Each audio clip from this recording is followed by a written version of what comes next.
চাপ এবং ঘনত্ব সম্পর্কে কিন্তু আমরা একটা ডিটেলসে আলোচনা করে ফেলছি অলরেডি। তোমরা যারা যারা দেখো না এই ভিডিওটা, তোমাদের সবার উচিত হবে আগে আমার চাপ এবং ঘনত্বের যে ভিডিওটা আছে সেটা ভালো করে দেখে আসা।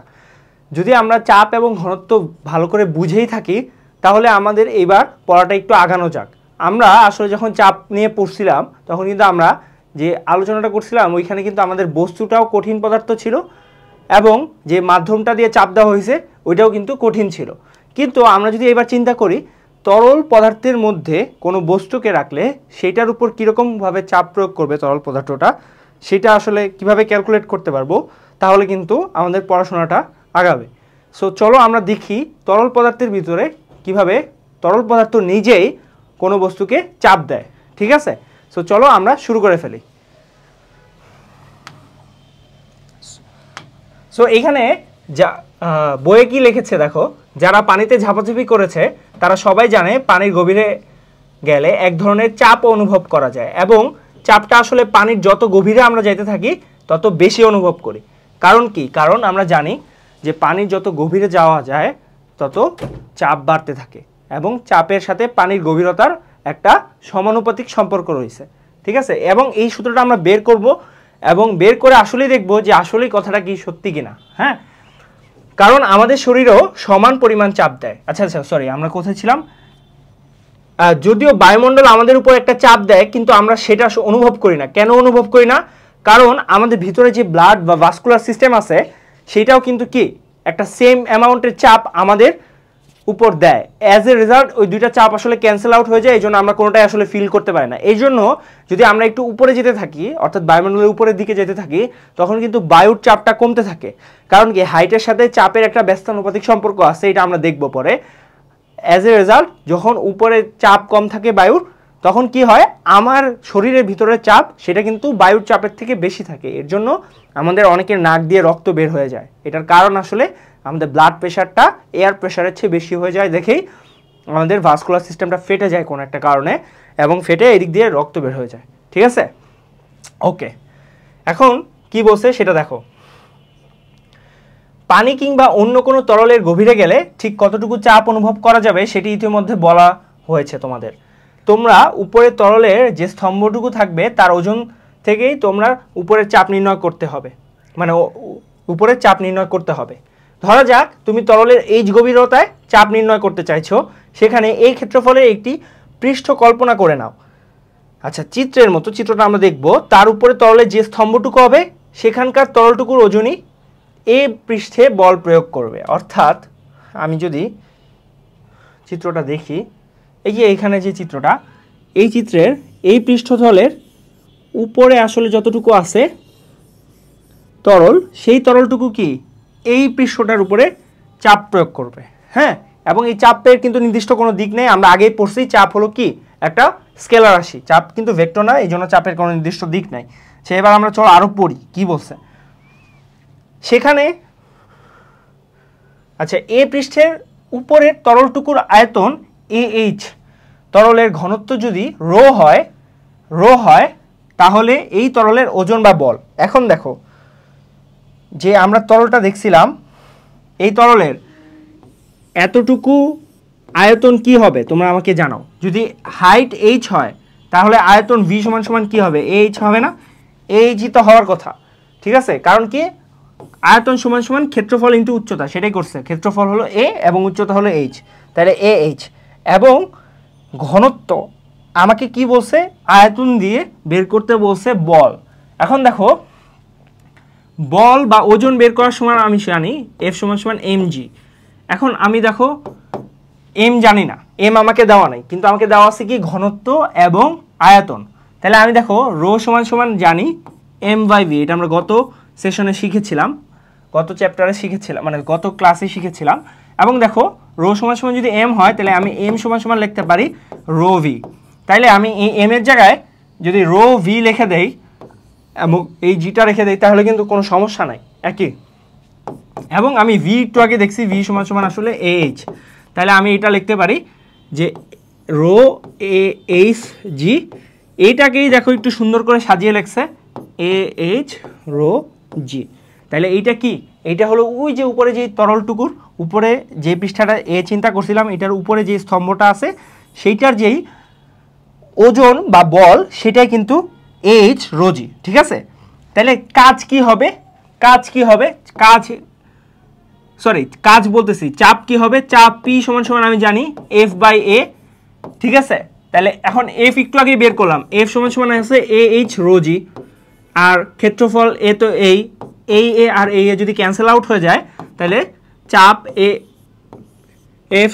পি সমান সমান আসতেছে কি এইচ রোজি। এটাই দেখো বের করছে এই যে এইচ রোজি, ঠিক আছে। এটা নিয়ে আর কোনো কনফিউশন নাই, ওকে।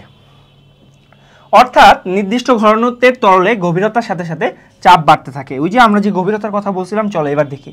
এখানে দেখো চাপ এবং গভীরতার যে সূত্রটা, যে সূত্রের সাথে সম্পর্ক রয়েছে, সেইখানে যদি খেয়াল করো চাপ আসলে কিসের উপর ডিপেন্ড করে, তিনটা জিনিসের উপর ডিপেন্ড করে। একটা হলো জি, পৃথিবীতে জি এর মান মোটামুটি সব জায়গাতেই কনস্ট্যান্ট 9.8 ধরে নেই আমরা, পৃথিবী পৃষ্ঠে মোটামুটি কাছাকাছি, ঠিক আছে। তো যদি আমি জি কে কনস্ট্যান্ট ধরে নেই তাহলে কিন্তু আমি দেখতেছি রো সমানুপাতিক আসতেছে এইচ এবং রো বলতেছি চাপ পি সমানুপাতিক আসতেছে এইচ এবং রো। এবং বেশিরভাগ ক্ষেত্রে যদি আমি পানির কথা চিন্তা করি তাহলে পানির ঘনত্ব মোটামুটিভাবে একই রকম থাকে, তাই পানির ঘনত্বটাও আসলে যদি কনস্ট্যান্ট ধরে নেই তাহলে চাপ পি সমানুপাতিক এইচ, তার মানে গভীরতা যত বাড়তেছে আমার চাপ কি তত বাড়তেছে, ঠিক আছে। পি সমানুপাতিক এইচ, সো আমি এটাকে লিখতে পারি পি সমানুপাতিক এইচ, তার মানে পি যত বাড়বে তার মানে কি আসলে হাইটও বাড়তেছে, আবার হাইট বাড়বে মানে পিও বাড়তেছে, ঠিক আছে, চাপও বাড়তেছে। এটাই বলছে নির্দিষ্ট ঘনত্বের তরলে গভীরতার সাথে সাথে চাপ বাড়তে থাকে। এই জন্য পানির যত আমরা নিচে চাইতে থাকি এর জন্য কি আমাদের বেশি চাপ অনুভব হইতে থাকে।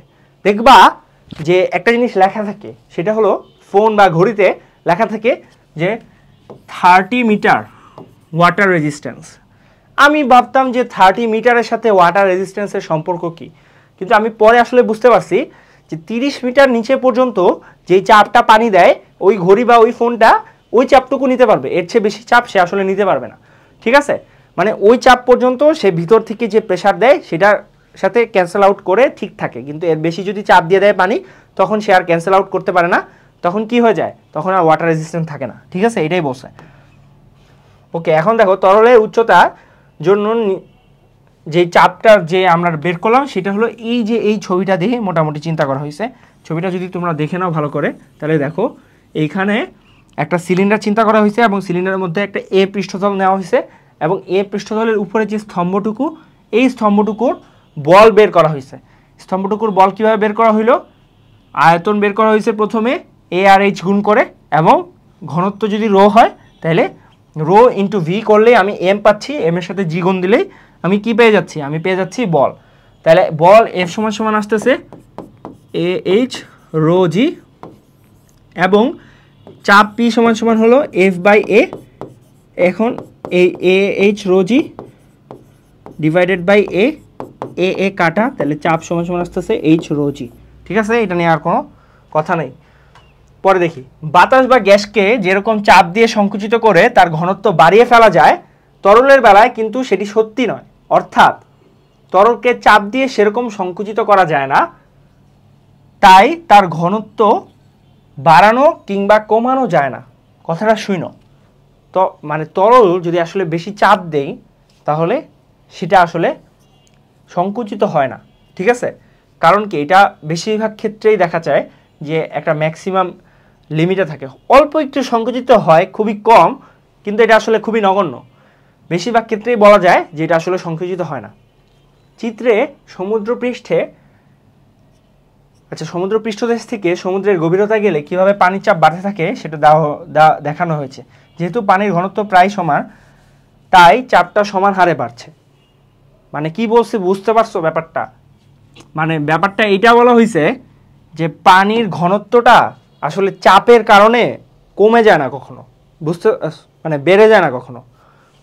মানে সমুদ্রের নিচে যাইতে যাইতে চাপ তো বাড়তেছে। এখন তোমার কাছে মনে হইতে পারে যেহেতু চাপ বাড়তেছে তার মানে পানির মনে হয় চাপ দিয়ে এটা ঘনত্বটাও বাড়ায় ফেলতেছে, কিন্তু আসলে ব্যাপারটা এরকম না। পানির ঘনত্ব মোটামুটি সব জায়গায় সেম থাকে, কিন্তু মেইন কাহিনী হলো চাপটা বাড়তেছে, এটা হলো মেইন কাহিনী। সমুদ্রপৃষ্ঠে 0 থেকে শুরু করে সমুদ্রের তলটি অনেক বেড়ে গেছে। এই যে দেখো, এইটা হলো একটা মোটামুটি গ্রাফ, এবং দেখো যেহেতু এটা একটা সমানুপাতিক গ্রাফ তাই এটা একটা সরলরেখা আসছে।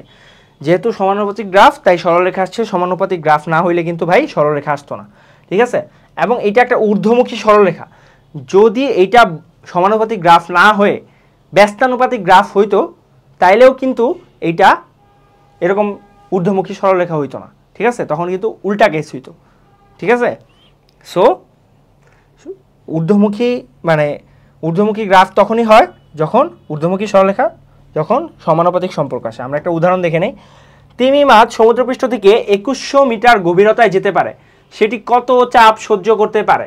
আচ্ছা, 2100 মিটার গভীরতায়। এখন দেখো পানির ক্ষেত্রে কিন্তু আমার চাপ বের করতে আসলে কি লাগতেছে, আমার লাগতেছে চাপ পি সমান সমান আমি জানি এইচ রো জি, তাই না?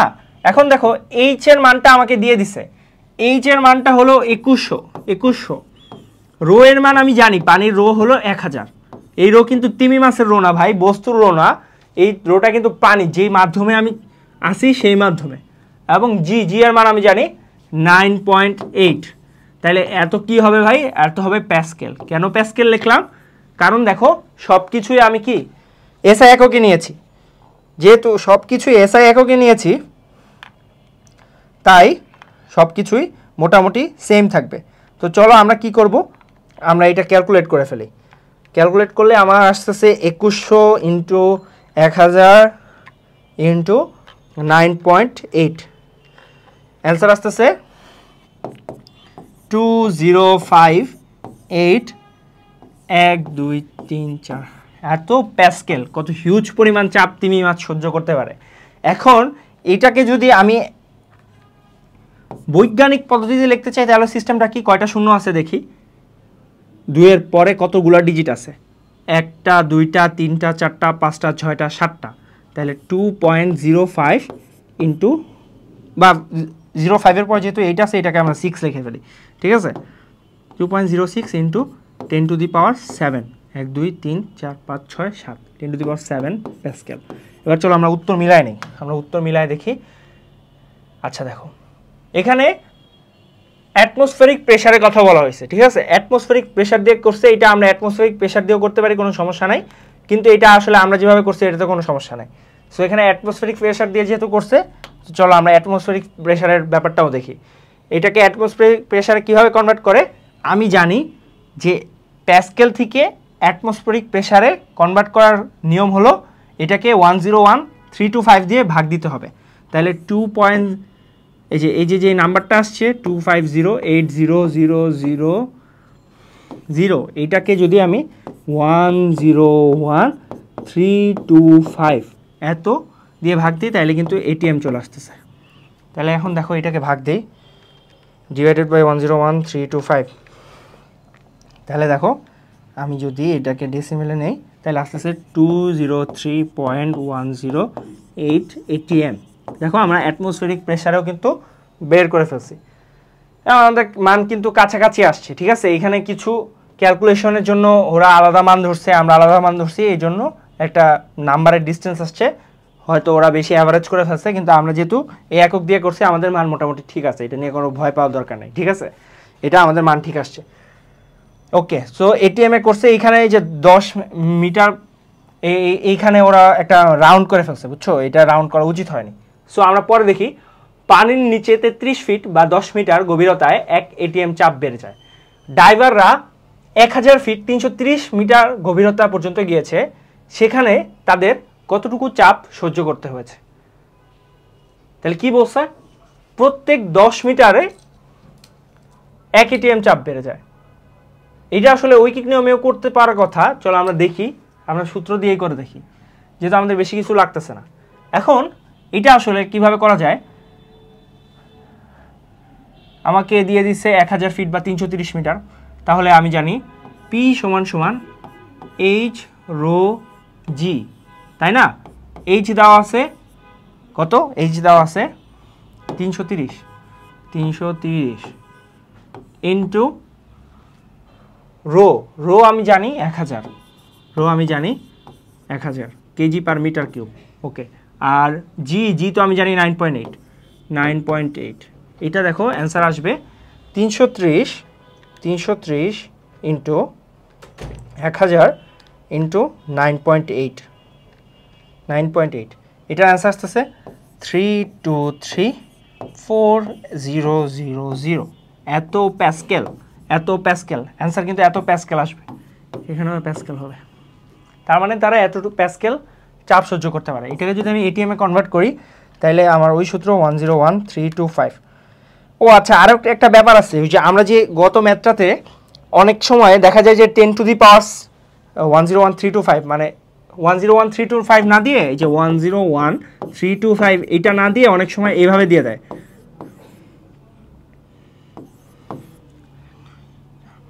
টেন টু দি পাওয়ার 5, ঠিক আছে, এইটা কিন্তু আমরা দেই নেই, আমরা একবারে এক্স্যাক্ট যেটা সেটাই বের করছি। তো ওই জায়গায় একটা মানে ডিফারেন্স আসার কথা, সেটাই মনে হয় এসেছে।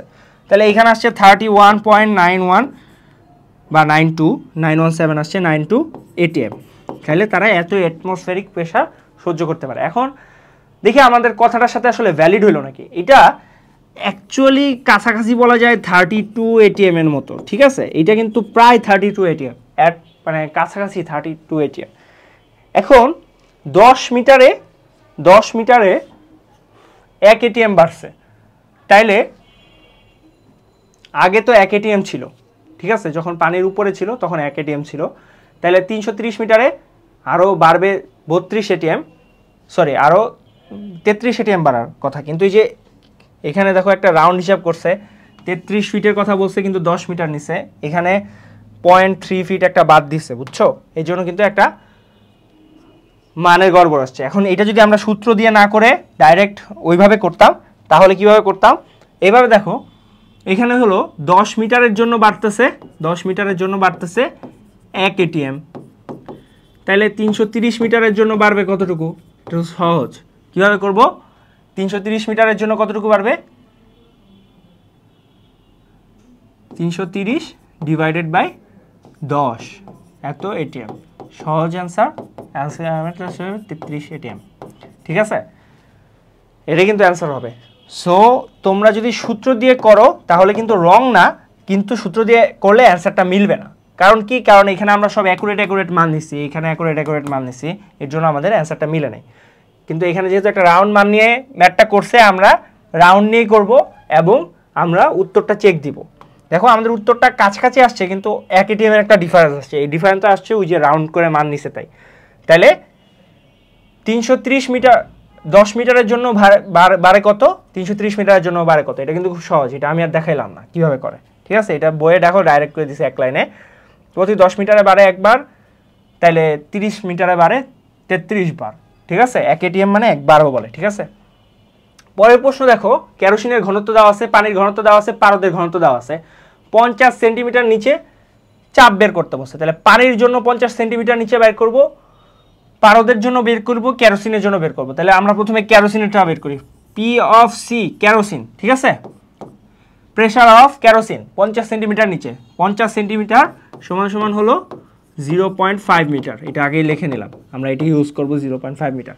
তাহলে H rho of kerosene into g, তাহলে এইচ কত, এইচ হলো 0.5, রো কত, রো অফ সি হলো 800, ঠিক আছে, 800, এবং জি হলো 9.8, ঠিক আছে, যত আসতেছে ততই, কত আসে আমরা দেখি, এখানে আসতেছে 800 ইন্টু 0.5 ইন্টু 9.8, এখানে আসতেছে 3920 প্যাসকেল, ঠিক আছে। আচ্ছা, এরপরে আমার পানিরটা যদি আমি বের করি, পানির ক্ষেত্রে হবে P of W, pressure of water, rho of water into g, এটা আসবে 0.5 ইন্টু 1000 ইন্টু 9.8, এটা আসবে 1000 ইন্টু 0.5 ইন্টু 9.8, 4900 প্যাসকেল, ঠিক আছে, এটা ডান।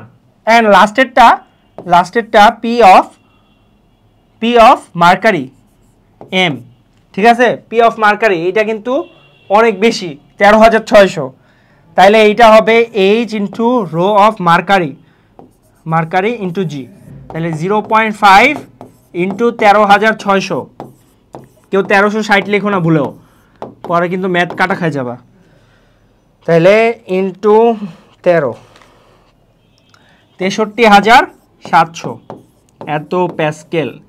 তার মানে বুঝতেই পারতেছো 50 সেন্টিমিটার নিচে পানি আর কেরোসিনের চেয়ে পারদে কত বেশি চাপ অনুভব করবে কেউ যদি যায়, যা হয়তো সম্ভব না, কারণ আমরা এমনিতেই ভেসে উঠবো। তো দেখো সবগুলা করছে, অ্যান্ড এইখানে মানের একটা তারতম্য আসলো কেন? আচ্ছা আমরা মনে হয় একটা ভুল করছি, ওয়েট আমি আরেকবার দেখি। 13,600 না, ধরো 0.5 ইন্টু 13,600 ইন্টু 9.8। ও হ্যাঁ একটা ভুল হয়েছে একটা, ভুলটা ঠিক করে ফেলি। এখানে আসছে মান হলো 66,640 এত প্যাসকেল, ঠিক আছে, 66,640 এত প্যাসকেল আসছে, ঠিক আছে। সো আমরা এখন দেখি আমাদের কিন্তু সবগুলো উত্তরই মিলছে। ওকে, তাহলে এটা আমরা বের করে ফেললাম, এটা সহজ ছিল। তাহলে প্রশ্ন, কেরোসিন, পানি এবং এই পারদের তিনটি তরলের কত গভীরতায় 1 ATM এর সমান চাপ হবে? আচ্ছা তাহলে 1 ATM এর কথা বলছে। এখন 1 ATM তো আমরা এটিএম এ ম্যাথ করতে গেলে ঝামেলা হয়, এই জন্য আমরা এটাকে কিসে কনভার্ট করব? আমরা এটা প্যাসকেলে কনভার্ট করব। 1 ATM সমান সমান কি? 101,325 প্যাসকেল। এটা মুখস্থ, এটা একবার ডাইরেক্ট মুখস্থ, ঠিক আছে, প্যাসকেল হইল। এখন কেরোসিনের ক্ষেত্রে তাহলে আমি এখানে কি পেয়ে গেছি? আমি কিন্তু চাপ পেয়ে গেছি, পি পেয়ে গেছি। ওকে, আমাকে এখন বের করতে হবে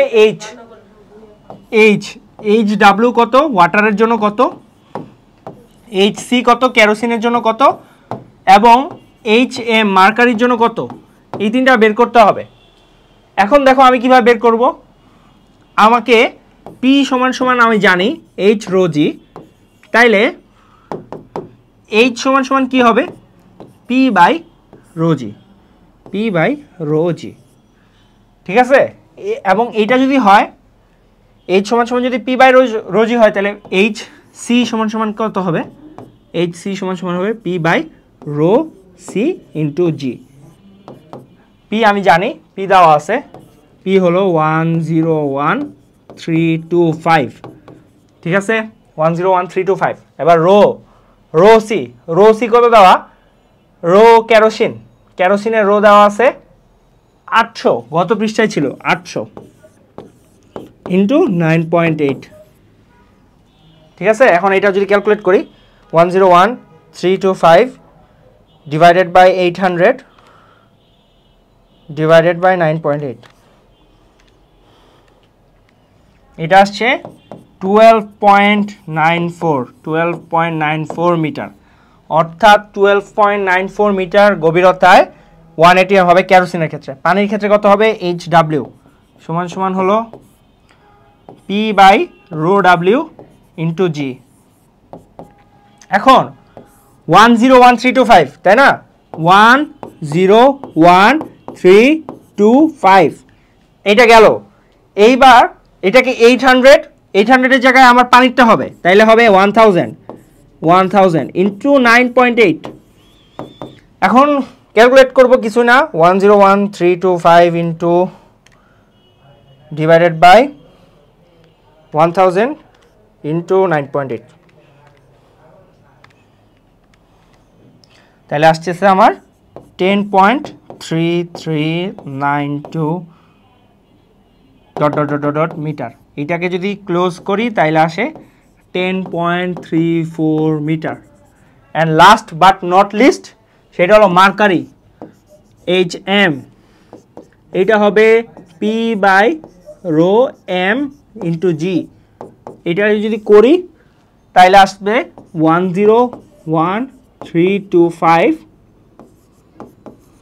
আর এখানে আসবে 1000 এর জায়গায় কত দেখছিলাম জানি, 13,600 দেখছিলাম না ঘনত্ব? হ্যাঁ 13,600, তাহলে 13,600 হবে, 13,600 ইন্টু 9.8। এটাকে যদি আমি ক্যালকুলেট করি তাইলে আসতেছে 13,600।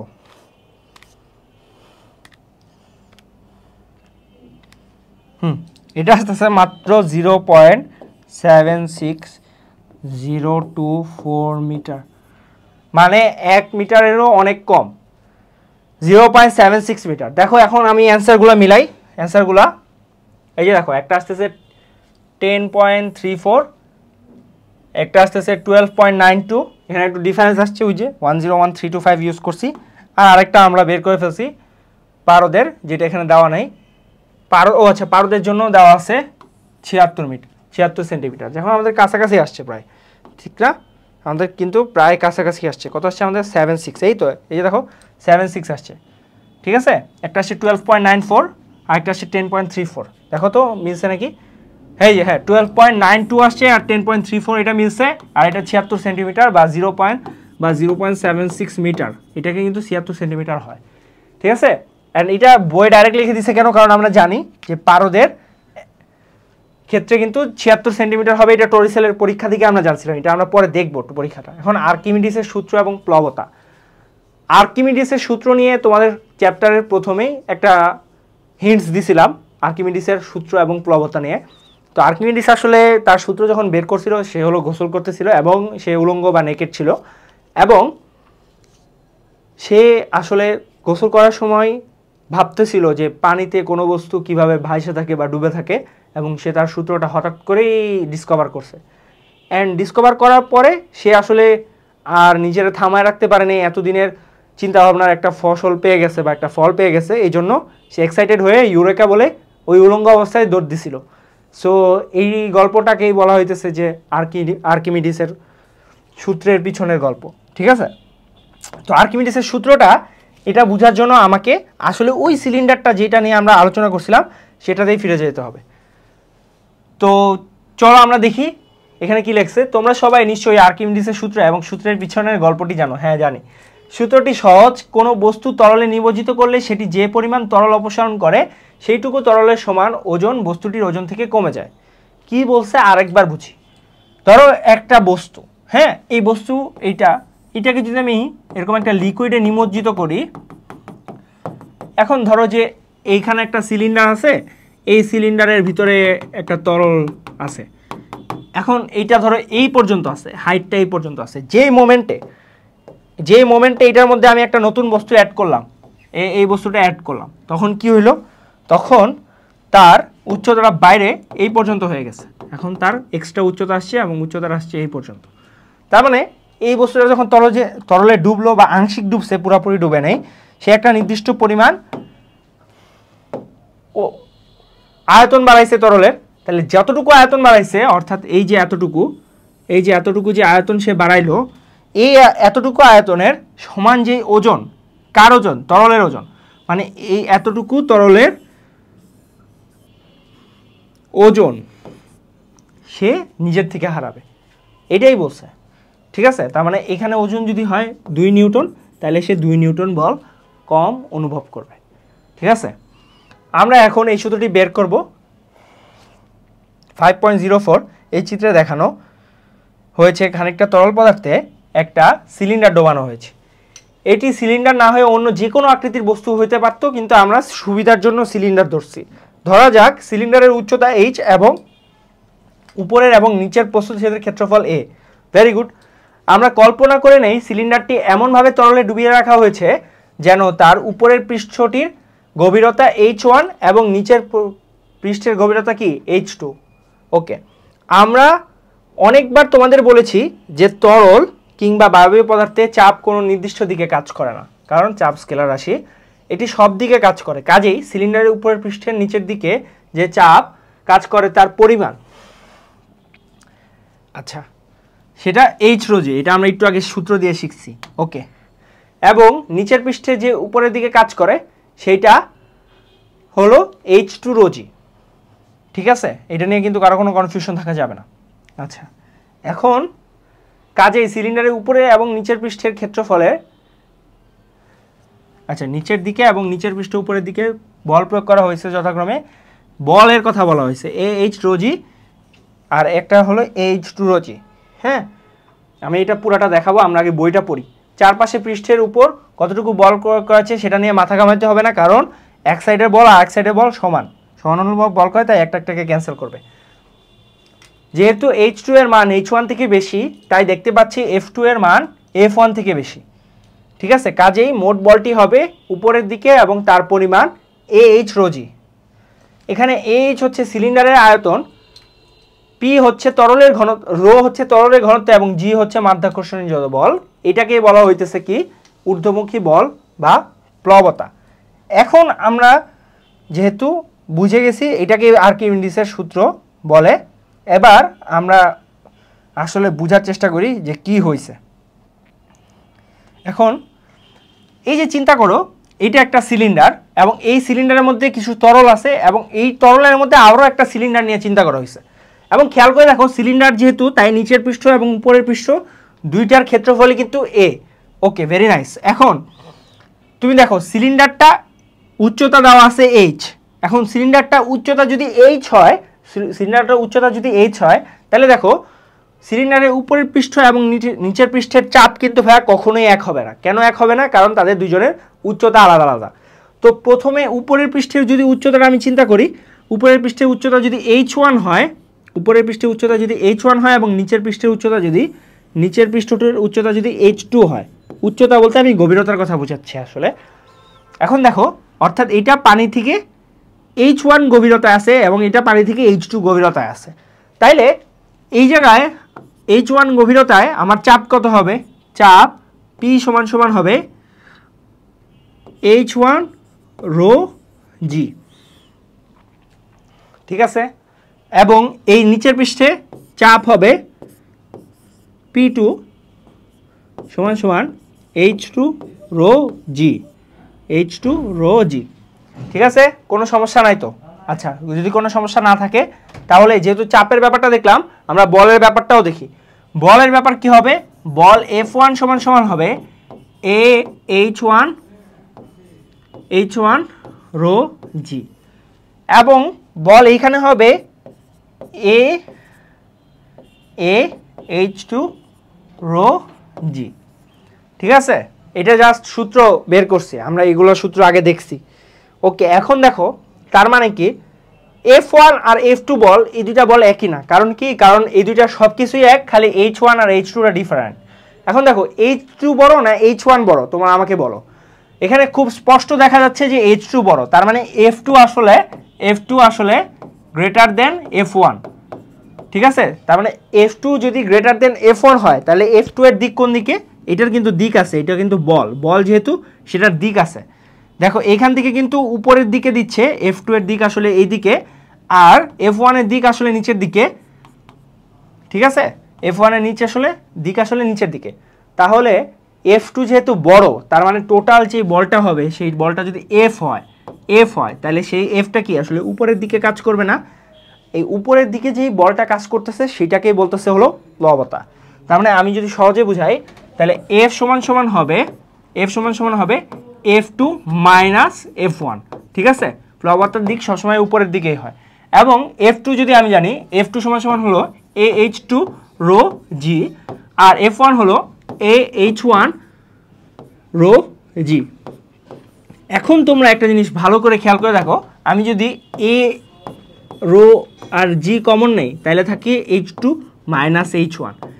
এখন খেয়াল করো এই H2 মাইনাস H1 এটাই কিন্তু আসলে H। তাহলে আমি যদি এটার জায়গায় H লিখে দিই, তাহলে আমার সূত্রটা আসতেছে AH রো জি। অর্থাৎ এই যে বলটা পাইতেছি, এই বলটাই হলো গিয়া কি? এই বলটাই হলো গিয়া আমার প্লবতা F। এইখানে খেয়াল রাখতে হবে AH এটা হলো সিলিন্ডারের আয়তন, AH এটা হলো সিলিন্ডারের আয়তন, রোটা হচ্ছে আমার কিসের আয়তন ভাই? রোটা হচ্ছে আমার ঘনত্ব, আয়তন না। রোটা কিসের ঘনত্ব? রোটা কিন্তু ভাই তরলের ঘনত্ব। এখন আর জিটা হচ্ছে মাধ্যাকর্ষণ জনিত যে তরল 9.8 এইটাই। এখন দেখো তার মানে এটা যে কিভাবে আর্কিমিডিসের সূত্র সেটা আমরা আরেকবার ভেরিফাই করি। চলো, আর্কিমিডিসের সূত্রটা বলছে কোনো একটা বস্তুকে যদি একটা তরলে নিমজ্জিত করা হয়, তাইলে ওই বস্তুটা তরলে যেই পরিমাণ আয়তন অপসারণ করছে, ওই অপসারিত আয়তনের সমপরিমাণ ওজন সে কি করবে, সে কম অনুভব করবে। ঠিক আছে, এখন দেখো তাহলে তরলের সমপরিমাণ আয়তন হলো AH, কারণ একটা সিলিন্ডার যেটার আয়তন কিনা AH, সে যদি এটার ভিতরে ঢুকে তাহলে তরলটা কি AH পরিমাণ উঁচুতে উঠবে বা অপসারিত হবে। তাহলে অপসারিত তরলের ওজন বের করতে হবে আমাকে। অপসারিত তরলের ওজন বের করার জন্য আমার কি লাগবে, অপসারিত তরলের ভর লাগবে, অপসারিত তরলের ভর আর জি লাগবে। আমি একটা পৃষ্ঠা দেখাই, অপসারিত তরলের ওজন বের করতে হবে, তাহলে অপসারিত তরলের ওজন ইন্টু জি। এখন এটা হলো বলটা হবে। এখন অপসারিত তরলের ওজন আমি কিভাবে বের করব, ওজন বলতেছি ভর, আমার কাছে দেওয়া আছে আয়তন আর দেওয়া আছে ঘনত্ব, তাই আমি জানি যে রো সমান সমান m বাই v। তাহলে m সমান সমান কি হবে, m সমান সমান হবে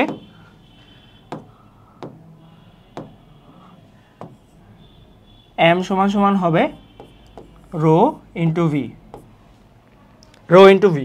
ঠিক আছে, তাহলে এখন দেখো m সমান সমান যদি রো ইন্টু ভি হয়, তাহলে আমি কিন্তু এইখানে রো ইন্টু ভি ইন্টু জি লিখতে পারি, কোনো সমস্যা নাই। এখন দেখো এই ভিটা আমাকে দেওয়া নেই ডাইরেক্ট, আমি যেহেতু সিলিন্ডার নিছি তাই ভি এর জায়গায় লিখবো AH রো জি।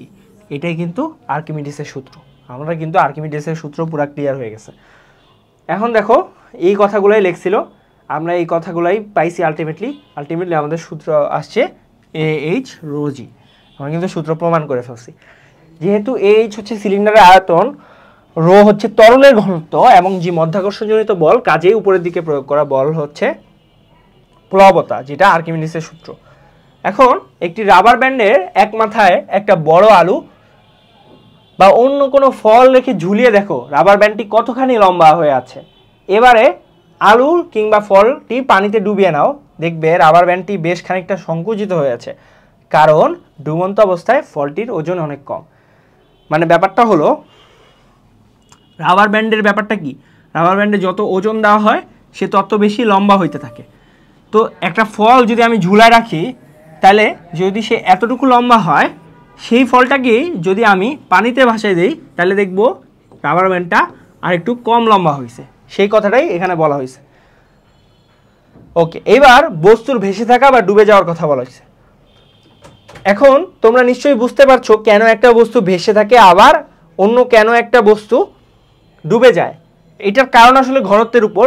যদি একটা বেশি ঘনত্বের প্রবাহী বা ফ্লুইডের মধ্যে একটা কম ঘনত্বের বস্তু রাখা হয়, তাহলে কিন্তু সেটা ভেসে উঠবে। আর যদি বেশি ঘনত্বের অর্থাৎ ফ্লুইডটা থেকে বেশি ঘনত্বের কোনো বস্তু রাখা হয়, তাহলে কিন্তু সেটা ডুবে যাবে। এটাই আমরা জানি। তো এখানেই সেটাই বলা হয়েছে। তোমরা জানো একটা বস্তু পানিতে ডোবানো হলে প্লবতার কারণে যতটুকু পানি সরিয়েছে উপরের দিকে সেই পানির ওজনের সমপরিমাণ বল অনুভব করে। সেই বলটি বস্তুটার ওজনের বেশি হলে বস্তুটি ভেসে থাকবে, ঠিক যে পরিমাণ ডুবে থাকলে বস্তুটির সমান ওজনের পানি অপসারণ করবে ততটুকুই ডুববে, বাকি অংশটুকু ডুববে না। তার মানে কি, তার মানে আসলে সব সময় পানিটা পুরাপুরিভাবে ভাসে থাকে না, কিছু অল্প পরিমাণ হইলেও সে পানিটা অপসারণ করে, সেই অল্প পরিমাণ অংশটুকুই পানিতে ডুবে থাকে। ঠিক আছে, ওকে। যদি বস্তুটির ওজন অপসারিত পানির ওজন থেকে বেশি হয়, তাহলে সেটি পানিতে ডুবে যাবে। তবে পানিতে ডুবে থাকা অবস্থায় তার ওজন কিন্তু সত্যিকারের ওজন থেকে কম মনে হবে, অর্থাৎ তার ওজনের সমপরিমাণ যেই বলটুকু আছে, তার আয়তনের সমপরিমাণ তরলের ওজন সে কিন্তু কম অনুভব করবে। সেটাই হলো কি আর্কিমিডিসের সূত্র। যদি কোনোভাবে বস্তুটার ওজন অপসারিত পানির ওজনের ঠিক সমান করে ফেলা যায়, তাহলে বস্তুটাকে পানির ভিতরে যেখানেই রাখা হয় না কেন সেখানেই থাকবে, উপরেও ভাসবে না, নিচেও ডুবে যাবে না। দৈনন্দিন জীবনে কিন্তু আমাদের চোখে সেরকম কিছু না পড়লেও চলাচল করার জন্য সাবমেরিনে এটা করা হয়ে থাকে, অর্থাৎ সাবমেরিনে কিন্তু এই প্রযুক্তি ব্যবহার করেই করা হয়। এখন দেখো লেখা হয়েছে একটা কাঠের টুকরা পানিতে ভাসিয়ে দিলে তার কত শতাংশ ডুবে থাকবে, অর্থাৎ একটা কাঠের টুকরা সেটা পানিতে যদি আমি দেই তাহলে সেটা কত অংশ ডুবে থাকবে, এবং কাঠের ঘনত্বটা দেওয়া আছে, পানির ঘনত্বটা দেওয়া আছে। সো কাঠের ঘনত্ব এবং পানির ঘনত্ব দুইটাই দেওয়া আছে। এখন আমাকে বের করতে হবে যে কত শতাংশ ডুবে থাকবে। এটা খুবই সহজ। এটা বের করার সিস্টেম হলো, এটা বের করার সিস্টেম হলো যেটার মধ্যে ডুববে সেটা রাখবো নিচে, যেটা ডুবতেছে বা কাঠের ঘনত্ব এটা থাকবে উপরে, এরপরে এটাকে 100 দিয়ে % করে দিলেই তত শতাংশ কি ডুববে, ভেসে থাকবে না কিন্তু ডুববে। এখন এটা কেমনে করা যায়? কাঠের ঘনত্ব কি? কাঠের ঘনত্ব দেওয়া আছে 0.5 × 10⁻³ ঠিক আছে, আর পানির ঘনত্ব দেওয়া আছে 10⁻³ তাহলে কি এত ইন্টু 100%, এত % ডুবে থাকবে। তাহলে কি এটা কাটা, তাহলে 0.5 × 100 তার মানে 50%, তার মানে অ্যান্সার হবে 50% সে কি ডুবে থাকবে, 50% ডুবে থাকবে। চলো আমরা মিলাই নেই অ্যান্সার। এই দেখো অ্যান্সারও 50% ডুবে থাকবে। তাহলে টেকনিকটা কি? টেকনিকটা হলো দুইটা বস্তুর আগে ঘনত্ব বের করব, তারপরে যেটা ডুববে সেটা উপরে, যেটাতে ডুববে অর্থাৎ যে মাধ্যমে ডুববে সেই মাধ্যমের ঘনত্ব নিচে ইন্টু 100%। সহজ, একবারে সহজ। সো পরের ম্যাথ দেখো, বলছে যে 10 কেজি ভরের একটা কাঠ নদীর পানিতে ভেসে ভেসে সমুদ্রে গেল। ঠিক আছে, নদীর পানিতে সেটি অর্ধেক ডুবেছিল, সমুদ্রে কতটুকু ডুববে? এটা ইন্টারেস্টিং ম্যাথ। কি বলছে? 10 কেজি ভরের একটা কাঠ নদীর পানিতে ভেসে ভেসে সমুদ্রে গেল, সমুদ্রের পানির ঘনত্ব দেওয়া আছে। এখন নদীর পানির ঘনত্ব আমরা ধরে নিব যে হলো গিয়া আমাদের নর্মাল পানির ঘনত্ব। ঠিক আছে, নদীর পানিতে সেটি অর্ধেক ডুবেছিল, সমুদ্রের পানিতে কতটুকু ডুববে? তাইলে কাঠের ঘনত্ব আমি আগে বের করে ফেলবো। কাঠের ঘনত্ব কিভাবে বের করব?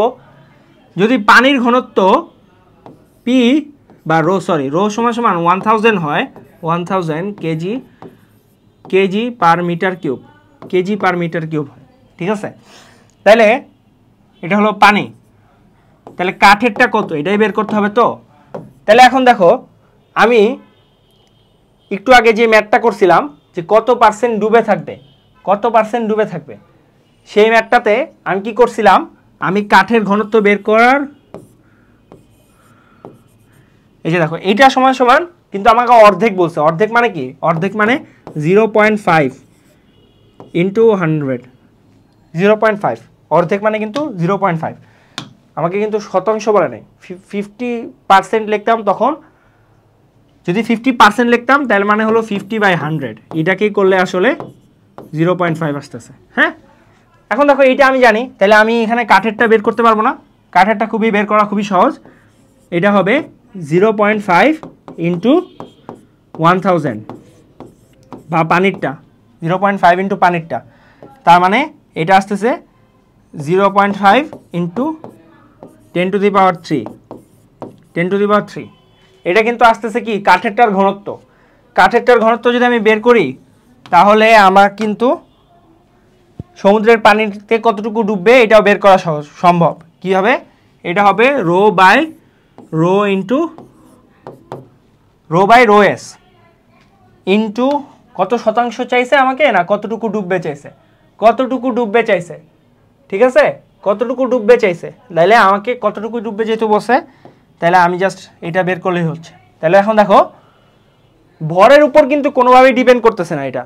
হ্যাঁ, ভরের উপর কিন্তু কোনোভাবেই ডিপেন্ড করতেছে না, কিন্তু আমি যেটা বার করবো কতটুকু ডুবছে এটা আমি ভর দিয়ে একটা কাহিনী করতে পারবো, সেটা আমি দেখাইতেছি। এর আগে এখানে দেখে নাও একটু ক্লিয়ার কিনা। তাহলে এইটা আমার আসছে 0.5 × 10⁻³ আর এটা আসতেছে 1.03 × 10⁻³।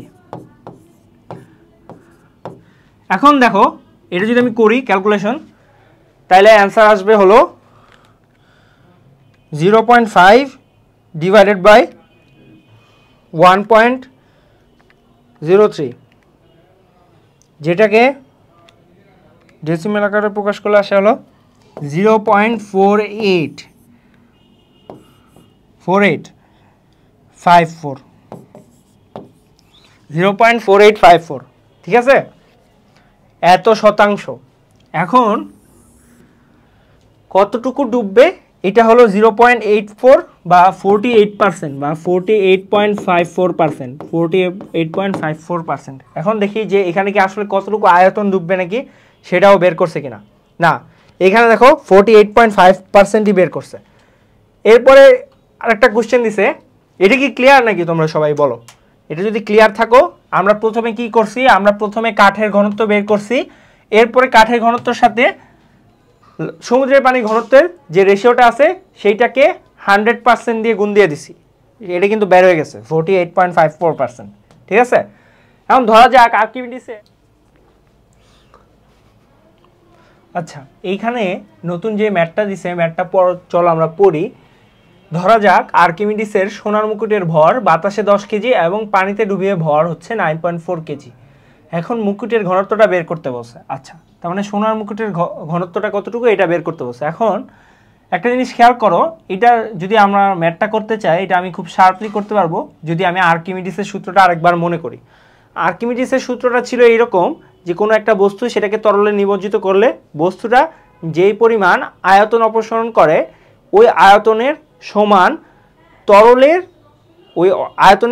তরলের আয়তনের ওজন সে হলো হারায়, ঠিক আছে। এখন দেখো এইখানে সে হারাইছে কতটুকু ভর, সেটা আমি যদি হিসাব করি তাহলে কিন্তু আমার ম্যাথটা সহজ হয়ে যায়। তো এইখানে দেখো হারানো ভর এম আমি সমান সমান কত, 10 - 9.4 কেজি, ঠিক আছে, এবং এইটা আসবে হলো 0.6 কেজি। এখন তুমি চিন্তা করো এই 0.6 কেজি কী হয়েছে, এই 0.6 কেজি যেই ওয়েটটা আছে এই ওয়েটটা কিন্তু সে কি কম অনুভব করছে, তাই না? এবং চিন্তা করো এই ওয়েটটা কিন্তু তার নিজের যে আয়তন ছিল সেই আয়তনের তরলের ভর। তার মানে এই ওয়েটটা আসলে আমি যদি তরলের ওয়েট চিন্তা করি, তাইলে আমি যদি রো সমান সমান m/v, তাহলে আমি v যদি বের করি, v কিন্তু তরল আর এই মুকুটের দুজনে কিন্তু সেম হবে। তাহলে এখানে আমি ভিটা বের করতে পারবো। ভিটা বের করার জন্য আমাকে কি করতে হবে, ভিটা বের করার জন্য আমাকে ভি সমান সমান হবে m/রো। এইখানে যে রোটা হবে সেটা কিন্তু পানির হবে ভাই, সেটা কিন্তু পানির হবে, এবং সেটা যদি আমি বের করি তাহলে হবে 0.6 ডিভাইডেড বাই হলো পানির যেটা হলো 1000, যেটা আসবে কত আসবে 0.6, তাহলে 6 × 10⁻⁻4 আসবে, তাই না? 6 × 10⁻⁻4 আসবে। এইটা কি পাইলাম আমি ভাই, এটা হলো পাইলাম সোনার মুকুটের আয়তন। এবং আমি যদি এখন সোনার মুকুটের আয়তনটাকে এর ওজন দিয়ে ভাগ দিয়ে দেই তাইলে কিন্তু ঘনত্ব পাওয়া যাব। তাহলে ঘনত্বটা বের করি, আয়তন তাহলে m/v, তাহলে সোনার মুকুটের ওজনটা কত, ভরটা দেওয়া আছে, আয়তনটা বের করছি, ভর দেওয়া আছে 10 কেজি, ভর হবে 10 কেজি, এটা হলো 6 × 10⁻⁻4 কেজি। এবং এটা যদি ক্যালকুলেট করি ক্যালকুলেটর দিয়ে, তাহলে অ্যান্সার দেখো কত আসে, 10 ডিভাইডেড বাই 6 × 10⁻⁻4। এটার অ্যান্সার আসছে হলো 16.67, 16,667.67 kg/m³। তার মানে দেখো ভাই আমি কিন্তু এটার ঘনত্বটা পেয়ে গেছি। এবং খেয়াল করো আমরা জানি যে সোনার ঘনত্ব কিন্তু 19,300 kg/m³। তার মানে কি, তার মানে হলো এই যে মুকুটটা আছে এটার মধ্যে অবশ্যই খাদ আছে, সোনার সাথে আরও কিছু মিক্স করা আছে এবং এর জন্য এটার ঘনত্ব কম আসছে। দেখো এটা কিন্তু আমাদের সাথে মিলে গেছে, ঠিক আছে। তার মানে ম্যাথটা খুবই সহজে আমরা শার্প টেকনিক্যালি করতে পারছি। এখন দেখো বাংলাদেশে নৌপথে দুর্ঘটনার কারণ, আমাদের দেশে নৌপথে অনেক রকমের দুর্ঘটনা হয়, এবং চলো আমরা দেখি যে আসলে কি কি কারণে এইসব দুর্ঘটনাগুলো হয় এবং এগুলো কি আমরা আসলে কোনোভাবে বিশ্লেষণ করে কি প্রতিরোধ করতে পারবো কিনা, চলো দেখে নেই। বাংলাদেশ নদীমাতৃক দেশ এবং অসংখ্য খাল বিল নদ নদী পুরো দেশটিকে যুক্ত করে রেখেছে। সে কারণে নৌপথ দেশের অন্যতম যোগাযোগের মাধ্যম। অন্য যে কোনো যানবাহনের মতোই নৌকা, ট্রলার, লঞ্চ বা জাহাজ দুর্ঘটনায় পতিত হয় এবং মানুষের প্রাণহানি ঘটে। নৌপথে দুর্ঘটনার অনেক কারণ থাকতে পারে, তার মাঝে প্রধান কারণ হচ্ছে দুর্যোগপূর্ণ আবহাওয়া, অন্য কিছুর সাথে সংঘর্ষ, চালকের ত্রুটি, যন্ত্রপাতির ত্রুটি, নকশা ত্রুটি, ধারণ ক্ষমতার চেয়ে বেশি যাত্রী বহন, মালপত্রের অনিয়মিত সংরক্ষণ। তাহলে কী কী বলছে? নম্বর হলো চালকের ত্রুটি, যন্ত্রপাতির ত্রুটি, নকশা ত্রুটি, ধারণ ক্ষমতার চেয়ে বেশি যাত্রী যখন বহন করতেছি তখন কি ভর বেড়ে যাচ্ছে না? ভর বেড়লে কি ঘনত্ব কি বাড়তেছে না? তো একই আয়তনে ঘনত্ব বাড়তেছে, তখন কি হইতেছে? বেশিখানি ডুবে যাচ্ছে, তো বেশি ঝুঁকিপূর্ণ হয়ে যাচ্ছে। আবহাওয়ার সংকেত যথাযথভাবে অনুসরণ করে দুর্যোগপূর্ণ আবহাওয়ার বিপদ থেকে অনেকটুকুই রক্ষা পাওয়া সম্ভব। তবে হঠাৎ করে কালবৈশাখী ঝড়ের মাঝে পড়ে নৌযান বিপদগ্রস্ত হতে পারে। সেরকম অবস্থায় নৌযানের চালকদের অভিজ্ঞতা এবং দায়িত্ববোধ একটি বড় ভূমিকা পালন করে।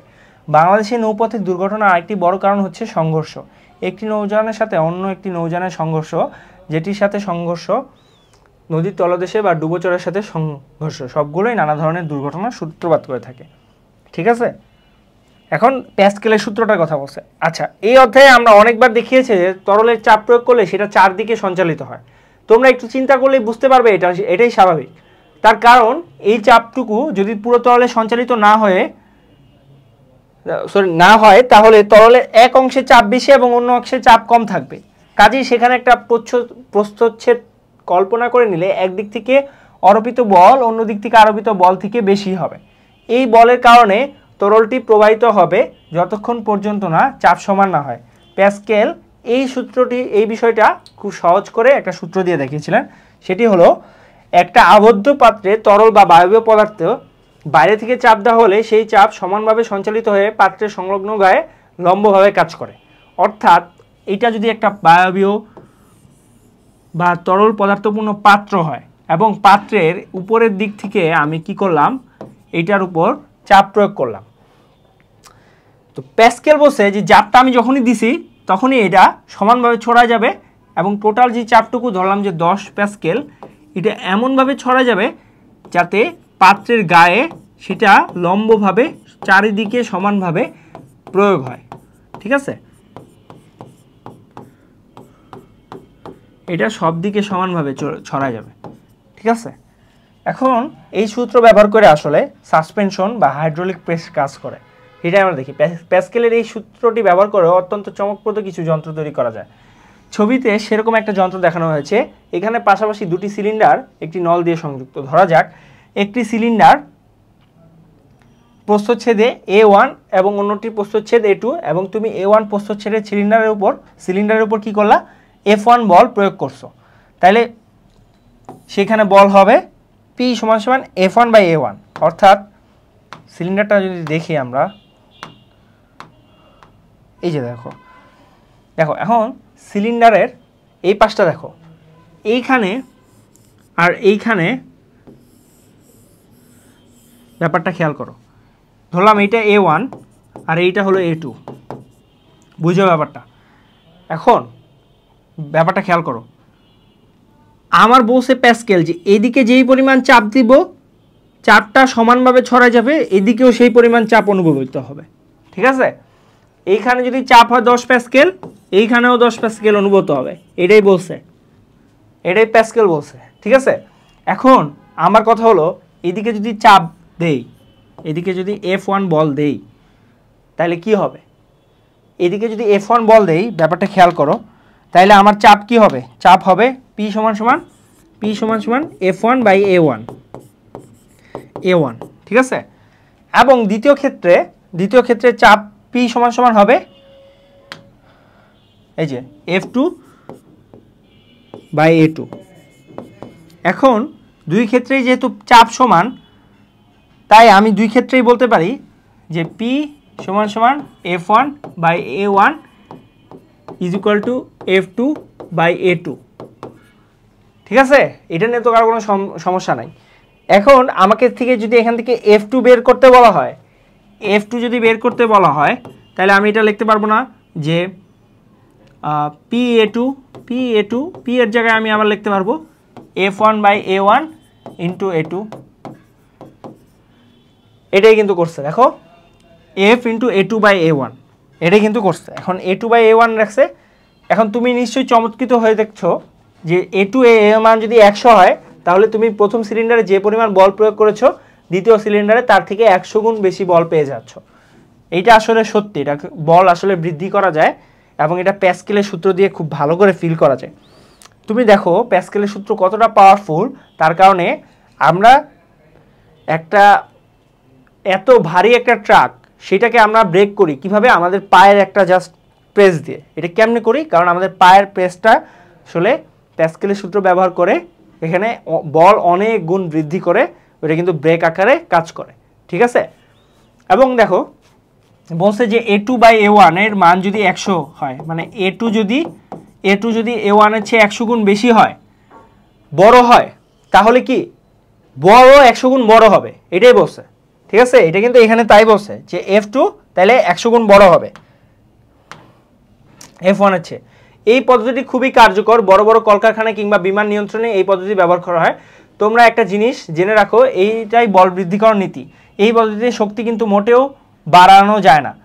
তুমি প্রথম সিলিন্ডারে যে পরিমাণ শক্তি প্রয়োগ করবে দ্বিতীয় সিলিন্ডারে ঠিক সেই পরিমাণই শক্তি ফিরে পাবে, অর্থাৎ শক্তির পরিমাণ সেম থাকতেছে কিন্তু বল বৃদ্ধি হয়ে যাচ্ছে, ঠিক আছে। কারণ কি, কারণ চাপ কিন্তু একই থাকতেছে, কারণ বল বেশি আবার ক্ষেত্রফলও কিন্তু কি বেশি, ঠিক আছে। এটাই বল বৃদ্ধিকরণ নীতি।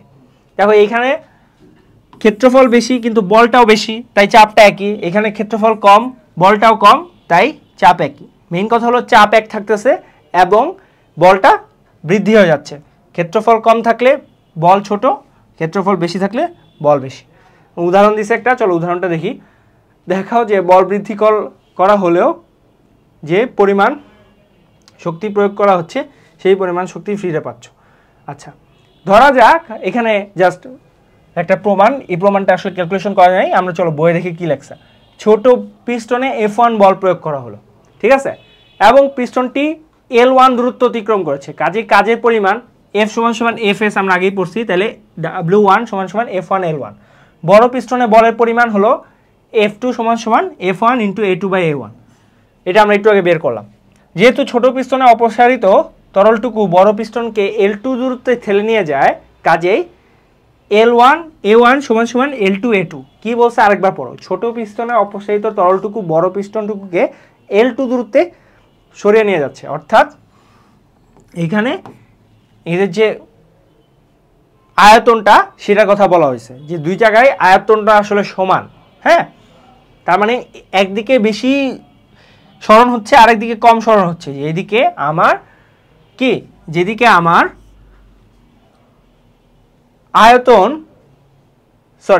ক্ষেত্রফল ছোট সেদিকে বেশি ভিতরে যাচ্ছে, যেদিকে আমার ক্ষেত্রফল বড় সেদিকে কম সরতেছে, এটাই বলছে ডাইরেক্ট। হ্যাঁ, বড় পিস্টনে অতিক্রান্ত দূরত্ব L2 = কি হচ্ছে A1/A2। কাজের পরিমাণ হচ্ছে W = F1 × L2। L2 = L2, আবার এখানে সমান সমান করে লেখছে, L2 এর মান বসাইছে, এরপরে কাটাকাটি করে F1 L1 চলে আসছে, অর্থাৎ দুই ক্ষেত্রেই কাজের পরিমাণ কি সমান আসছে। বুঝতে পারছো? জাস্ট আমাদের শক্তি সংরক্ষণশীলতা নীতি, এটা যে প্রুভড, মানে বল বৃদ্ধি করলে যে শক্তি সংরক্ষণশীলতা নীতি একই থাকে সেটার প্রমাণ। এটাই ভেরি ভেরি ইম্পর্ট্যান্ট, এটা তোমরা পড়বা, এটা আসে অনেক সময়, ঠিক আছে। সো আমাদের মোটামুটি তরলের ভিতরে যে চাপটা ছিল সেটা আমাদের মোটামুটি কভার হয়ে গেছে। তো তোমাদের নেক্সট ক্লাসে আমরা আলোচনা করা হবে যে বাতাসের ভিতরে কিভাবে চাপটা কাজ করে। সো সেই ক্লাসে দেখার আমন্ত্রণ রাখিয়ে আমি আজকের মতো বিদায় নিচ্ছি। আল্লাহ হাফেজ।